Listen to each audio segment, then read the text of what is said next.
On May 3rd, thousands of abortion rights supporters gathered in downtown Seattle at the behest of one of its city council members, Kshama Sawant. The group protested the Supreme Court's draft decision that will overturn Roe v. Wade. The Ray Ann Show will be broadcasting the council members' full speech. Our lifetimes.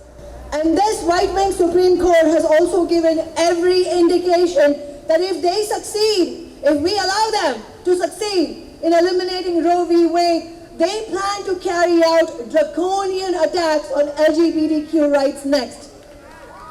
Fuck them! To defend against these attacks, we need to build for an escalating series of actions that bring in more and more of the working class. At the same time, we must go on the offensive against the right wing here and everywhere. And to win, we need to draw on some lessons from history. How was Roe v. Wade won in the first place? It was never due to some benevolence or wisdom of the justice system. Like all victories for the working class under capitalism, it was wrenched from the hands of the powerful by mass movements. The Supreme Court at the time was in fact majority Republican, majority sexist, majority racist, majority bigoted, majority right-wing. And yet, not only did the majority of this court, but also the majority of the Republican justices voted for Roe v. Wade in a 7-2 decision. And that was because of the power of mass movements. And for the record, one of the two judges who voted against Roe was a Democratic Party appointee. Abortion rights were won not because Supreme Court judges reawakened one morning as feminists. It was not because of the leadership of the Democratic Party. It was the massive combined pressure of the women's movement, civil rights movement, anti-war movement, labor movement, and militant strike action by union workers. Literally millions were out on the streets of America. The ruling class and the courts feared even greater social upheaval and even greater threat to the stability of their system of capitalism, and that's why they were forced to concede. That is exactly the kind of fear we need to instill right now in the ruling class.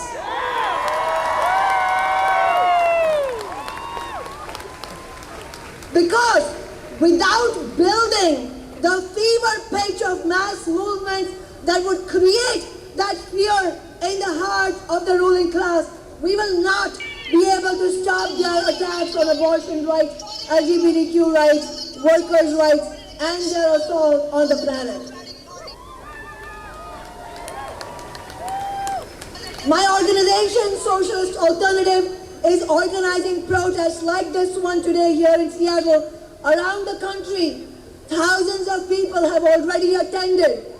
Other organizations are launching events as well, and we should try to work alongside one another in order to build a fighting approach while not allowing the democratic establishment to co-opt this fight, because we know that would be a dead end. We need to build on tonight with an escalating series of mass rallies and marches, non-violent civil disobedience, student walkouts, and workers carrying out work stoppages and strike actions. We need clear demands for our movement, and we need to go on the offensive. First and foremost, we demand hands off Roe v. Wade.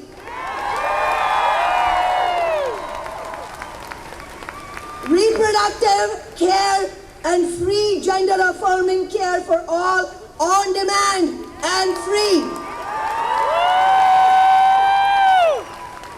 For that, we demand a national Medicare for all system, and we need to tax Wall Street.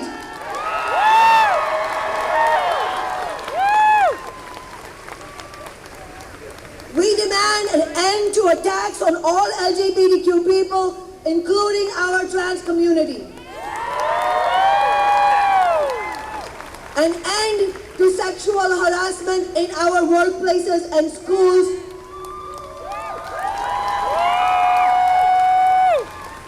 And establishing democratically elected committees of students and workers with the ability to hold the powerful accountable. We demand a full cancellation of all student debt.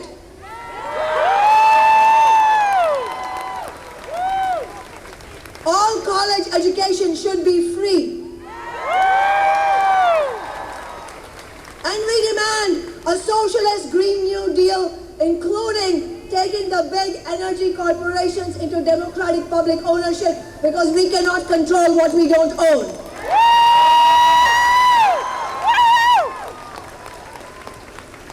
Using these demands as our program, we need to immediately begin building for the National Day of Action on May 14th, which has been called for by Planned Parenthood.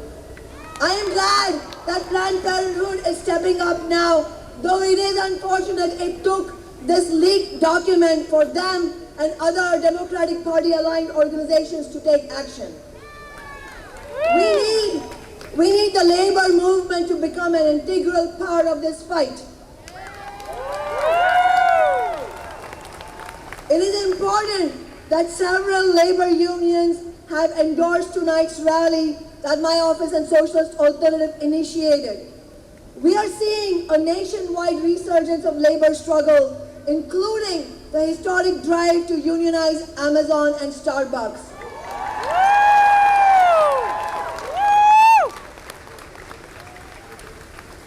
We need to connect our movements for women's and LGBTQ rights to the movement of workers fighting for unions and for good contracts, because we are all part of the same working class and our power lies in our united class struggle.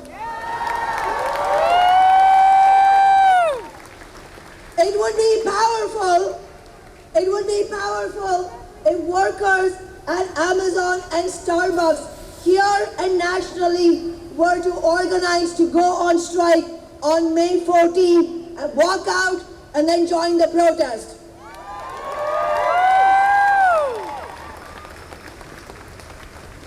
Talk about scaring the ruling class. That will scare the ruling class.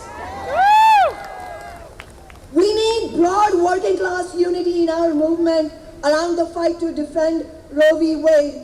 The ruling class wants us divided. We need to learn from recent social movements, both from the positive lessons and also the mistakes, even though it is uncomfortable. The Black Lives Matter protests in 2020 were incredibly powerful. Nationally, we did win a rare measure of justice for George Floyd's family, though it did not bring him back, nor the thousands of others murdered by the police. We did win here in Seattle the historic Amazon tax to fund affordable housing through the Black Lives Matter movement. But given the scale and energy of the BLM movement, it was also a setback that far more was not won. And I believe it could have been had we brought the wider working class together, had broader demands like democratically elected community oversight boards to hold the police accountable, had we brought that forward, and had we consciously worked to avoid divisions in the working class. This is a lesson we need to learn. And most importantly, we could have won more had a section of BLM leaders not tied their hopes to the Democratic Party, who in the end totally sold us out.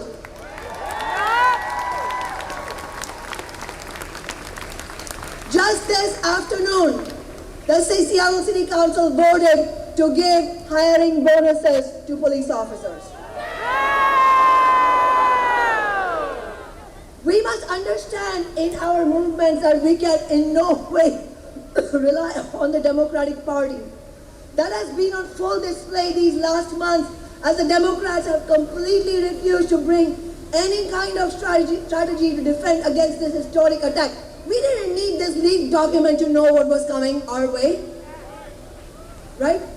As Biden and the Democrats, who started with high approval ratings after Trump lost, completely failed to deliver. The failures of Biden and the Democrats are so absolute that they have paved the way for their own shellacking in the November midterms.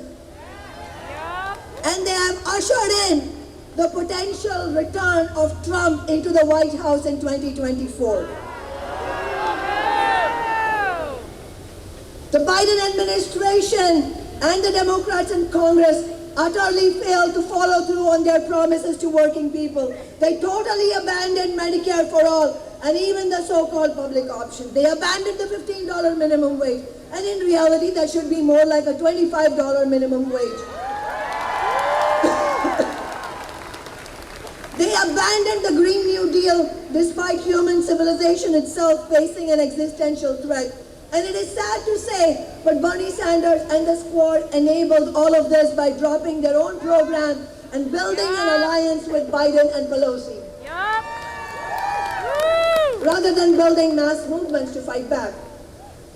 Democratic politicians held a rally earlier this afternoon in Queen Anne. They had one Democratic politician after another go up to the microphone. Not one offered any strategy to defeat this historic attack. What did they say? Everybody from Congresswoman Pramila Jayapal to State Senator Rebecca Saldana had pretty much the same thing to say. Vote blue in November, they say. Vote blue. This is after Pramila Jayapal herself, as the leader of the Congressional Progressive Caucus, has given progressive cover for the countless failures of and betrayals by the Biden regime.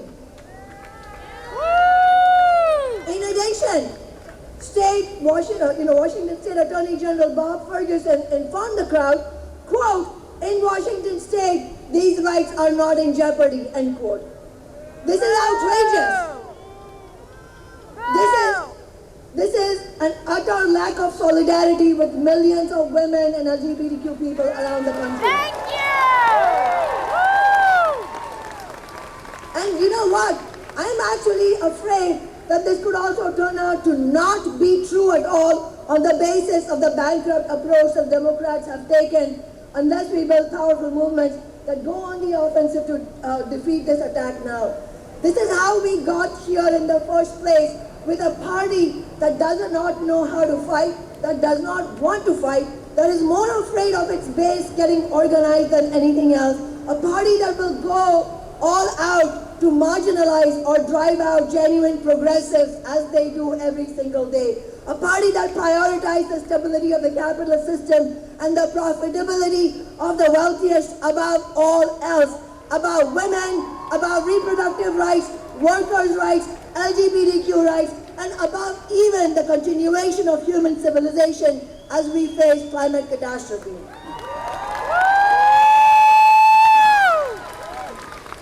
We need a new party for the working class, one that fights tooth and nail to defend reproductive rights, workers' rights, LGBTQ rights, and against racism, one that bases itself on building social and workers' movements, one that is not afraid to call mass protests, one that is not in bed with Wall Street, one that has democratic structures where elected officials can be held accountable or thrown out if they are not. A party in which elected officials only accept the average worker's wage, as I do, and donate the rest to social movements through a solidarity fund. I would like for my office to no longer be the only elected office in the country with a solidarity fund that donated $20,000 to help unionize Amazon as we did a week ago. There were high hopes in the squad when they were elected. They could have worked together to build a mass left alternative based on fighting movements, but they did not. Bernie and AOC are now calling for us to defend Roe v. Wade legislatively, that is all well and good, except that they now have the balance of power in Congress, and now the balance of power in Congress and the Senate does not add up, so it's a fool's errand. They should be calling for mass movements around the country.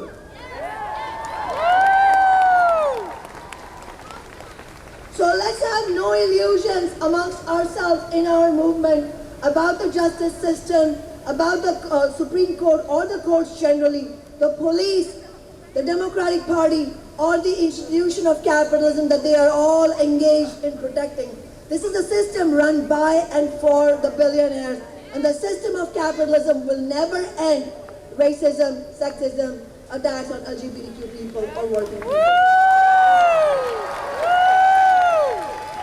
We need a different kind of society, a socialist society, and we need to make that, winning that, a part of this fight right now. I hope you will join us on May 14th for the National Day of Action called by Planned Parenthood. If you're a student and if you'd like to organize a walkout next week, Socialist Alternative is building for them around the country next Friday, May 13th. So if you're a student and you want to do that, don't leave tonight without talking to somebody from Socialist Alternative. And if you agree with what we are fighting for, then join this movement, not just for tonight, but to actually defend and Roe v. Wade, defeat these attacks and win a better society, a socialist society. Solidarity.